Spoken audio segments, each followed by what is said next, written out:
Shalom, shalom. First and foremost, I want to give all glory, honors, and praises to Yahweh by Hashem, Yahushai, by Hashem, Rakakwadash. I'm going to give double honors to the apostles and elders of the great millstone for teaching this truth time and time again, showing us to be men of the Lord. The Wadi Yahweh by Hashem, Yahushai, by Hashem, Rakakwadash. And I'm the brother, Thahawan. And, the Wadi Yahweh by Hashem, Yahushai. And you see, a lot of war talk things are coming. That conversations that have never been on this earth is now coming towards Babylon the Great, talking about the world. Conversations that people never expected from high officials. Look, we don't get into this article, we're going to get into two articles, but IMC, the International Monetary Fund manager, saying need to prepare for World War III. This is scriptural. This is Revelation chapter 11, verse 14. The second woe is past, and behold, the third woe come quickly. The third war. And it's just started for what they're going to be putting forth. This is what's happening. This is what the Lord said. Measure the time diligently. Matthew chapter 24, verse 6, and ye shall hear of wars and rumors of wars. See that be not troubled, for all these things must come to pass, but the end is not yet. See? And it's famine and all people fighting over material objects, but this is why. To the News Punch, International Monetary Fund Managing Director Kathleen Georgieva has warned the world needs to prepare for billions to die following an imminent,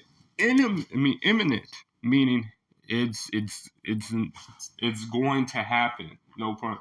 Just a matter of time on when it's going to happen. But it's seemed pretty close. We're already in the sorrows, famine, pestilence, which is going through years of this thing. War talk for this has been decades under the making.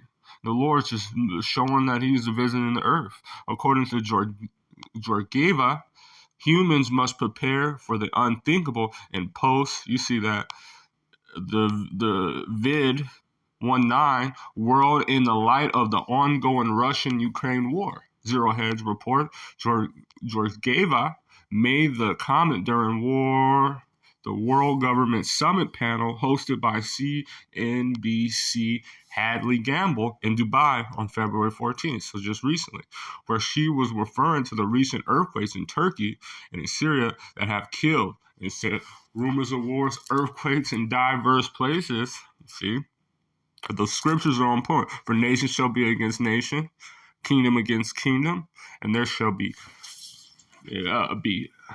famine. Nations in the Ukraine and Russia, the Serbia and Turkey, they were pretty much fighting, continuous. All these nations, famine, the ongoing, I have a lesson prepared for that, the ongoing famine that has been, pestilence, and earthquakes in diverse places. All these are the beginning of sorrows. So look at killed 36,000, and they said the numbers are up to like 50. As difficult this year is going to be Georgia.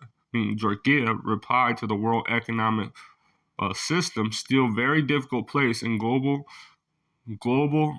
growth is slowing down in 2023 by the turning point and the point to the inflation declining in some. So the economy shit. So usually a lot of things is because when you go into war, it costs us some, but it's like you just retain your pie being bigger. You cause your wealth to be your resources, because it's just a debt-based system. It's just about assets over collateral. So when you retain more assets, you fix your economy somewhat. That's why when people are war, when they're fixing stuff, when the winner of the war has more stuff, because they just retain those assets. But all over because of the economy's falling. And the days of the keeper of the house shall tremble, and the strong men shall bow themselves, and the grinders shall cease because they are few, going into war and all this stuff. And they that looked upon this is Ecclesiastes, the 12th chapter, out of the window be darkened, and the doors shall be shut. And when the sound of the grinding is low, rise up, and the voice of a bird and the daughters of music shall be brought low. So the is no more mirth, it's just struggle, the stability. And who was going to be playing a stabilizing role in the war of Ukraine, adding to the nation need around 40 billion to 48 billion economy to function this year. Well, now it's growing. It's at low. It's at. So we're going to go to this other thing, this other article. Nuclear war between U.S. and Russia will leave 5 billion people dead from hunger. See, this is what these people are saying. Because they're attacking, and then it's going to the Iran thing, signing into BRIC, and going to the company that NATO didn't really want to be, Turkey, and all these countries that said they did a thing that they were not okay with, I believe, switch all of them to stay away and pulled out. Well, they have a list of those countries, and somehow miraculous things have happened. But they forgot that this is just causing more, that they're going to hate the war. But look, it's this imminent threat. They said that Russia will leave. And what's the Russia's going to be a guard onto these nations? Guard. Literally, which is prophecy, because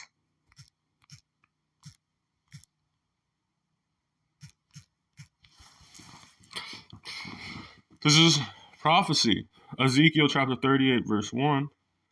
And the word of the Lord came unto me, saying, Son of man, set thy face against Gog in the land of Magog, the chief prince of Meshach and Tubal, prophesy in those against him. And you see, if you go into the area in those maps, look at what those are saying. And that's why they say this is the modern, because those are Edomites in that country. But those are the modern day Magog and Gog, because that's in the areas they acquire.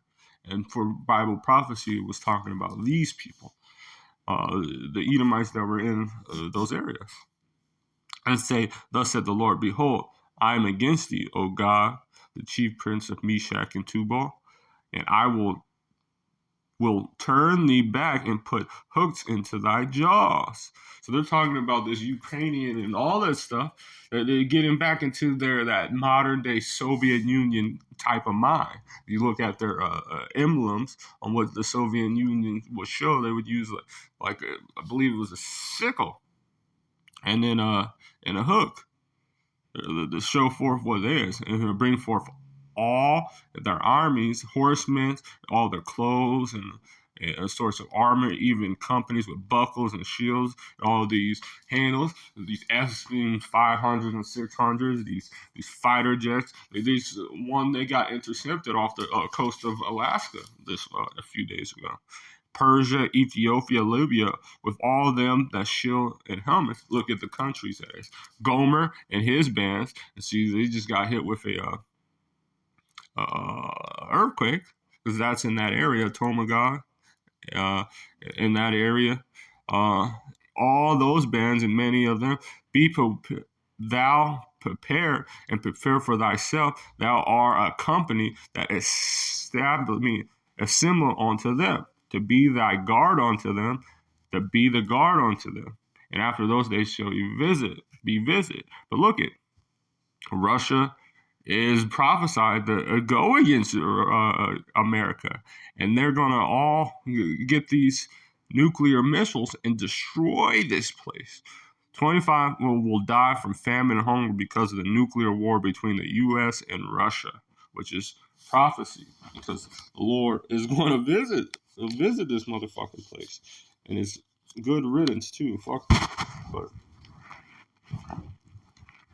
that's the prophecy, nuclear war. So yeah,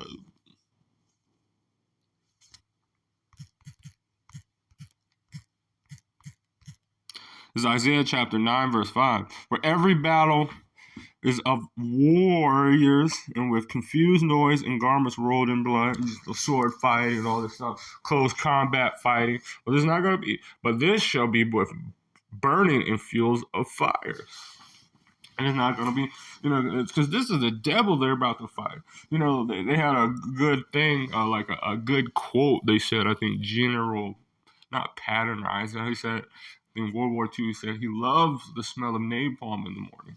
Well, they're going to smell something even worse, a sulfur-based sulfur-based nuclear missile that you're going to be melted and be smelling your own Edomite flesh. Because the nuclear war it's going to destroy this place. Destroy it. Jeremiah chapter 50, verse 1. Thus saith the Lord, behold, I will rise against Babylon and against them that dwell in the midst of them, rising against me, a destroying wind. This is destruction. The nuclear thing, and then the judgment. He's going to put forth judgment. And it will unto the Babylon fanners that shall fan her and shall empty her land, for in the days of Israel they shall be against her round about. So that's what's going to happen. So all these situations are making Babylon become a target. As many as 5 billion people worldwide with famine and hunger and nuclear war in the U.S. Detonation of a nuclear bomb will cause massive fires, inject soot into the atmosphere, blocking out sunlight for reaching the surface, limiting food production, leading to destruction and strife. They said the day of the Lord is darkness. I know it's in Amos.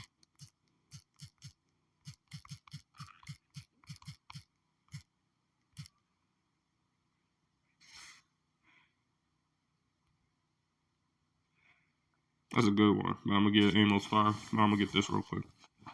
This is Job chapter 15, verse 23. He wandereth abroad for bread, saying, where is it? He knoweth that the day of darkness is ready at hand. So he knoweth. He knoweth.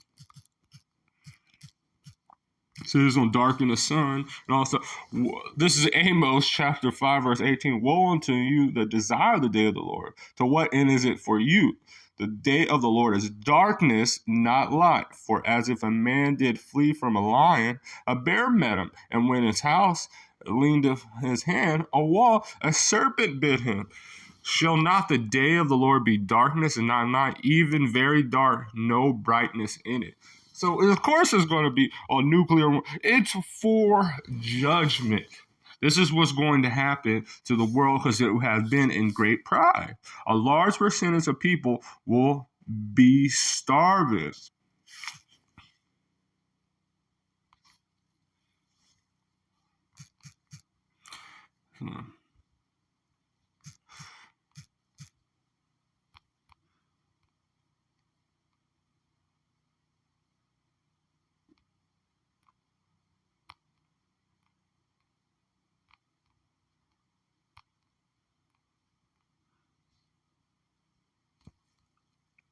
Salakia. Let me get this real quick. I believe it's the 8th verse. This is Amos, meaning Lamentations, chapter 4, verse 9. And then if you go into 8, their visions is blacker than the coal, but one of those Edomites.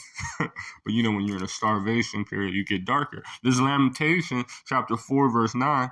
They that be slain with the sword are better than they that be slain with hunger. For they pine away stricken there for the wants of fruits of the field. So, it's way worse to die from starvation. A large percentage of people will die from starvation. And that's because they have walked in great pride, and the Lord is going to judge them. And that's what the Kahala Yahba Shemiel Shai. Scientists work to calculate even much sun blocking suit and the entire atmosphere for fire start. But the Lord is going to darken. He said the sun is going to darken and the moon shall not give its light. What do you think is going to happen in the world? And see, instead of these people understanding that the Lord, the evil man does not understand judgment. He said, "All these people are gonna die." Yeah. You have sodomites being able to just do whatever they want. Women being out of order, the world getting destroyed, trains getting derailed, and acting like people's on an accident. See, this is Proverbs chapter 28, verse 5. Evil men understand not judgment, but they seek the Lord, understanding all things. So billions are going to die. And how is it going to do? And this is the judgment of the Lord. This is the judgment of the Lord.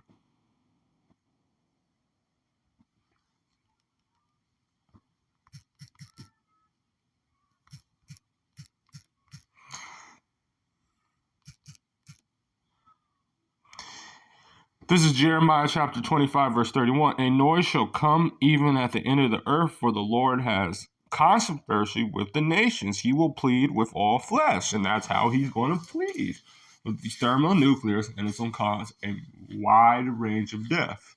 A lot of people are going to die, and that's because whoever perished being innocent, and he will give them that are wicked to the sword, said the Lord. So this is a sword. So this is the Lord. The Lord has come to visit this place. And that's because as for evil is so, but is for destruction. Second Ezra is the 4th chapter. His strong and righteous hand is going to come and visit this place because they have walked in great fire, have been wicked, and they already had an example of what was going to happen if they didn't do it. They were going to be turned as Sodom and Gomorrah. This is 2 Peter chapter 2, verse 6. And the turning of the city of Sodom and Gomorrah into ashes condemned them with a all overthrow, making it an example of those of that who should live ungodly. And they didn't take the hint. And we're telling them, the prophets of the Lord put the spirit on these devils, consuming them with the spirit of his mouth, the prophet, to understand that they're doing wrong and they need to repent and come back if they want to be saved. But nope, people are like, nope. They want to prep, they want to be like sodomites and trannies and shit, LGBT people, and deliver just lie, vexed with the filthy conversation of the wicked. The Lord hates this stuff. We hate this stuff. So the Lord has to just end up and just use a restart button. They want a global reset. But this is the Lord's reset button to put in the kingdom of the Lord coming on earth. Might see that. 2 Peter chapter 3, verse 11. Seeing that then that all these things shall be dissolved, what manner of person ought ye to be in all holy conversation and godliness? So we're seeing that this is about to happen. I'm going to start up a little. But this is verse 10. But the day of the Lord will come as a thief in the night. So they're knowing it's happening, but you're not gonna know what day is on it, how it's gonna happen, why it's gonna happen. You know, but you're not gonna know the day because no man knows, and it's gonna be far worse than you will have in your mind.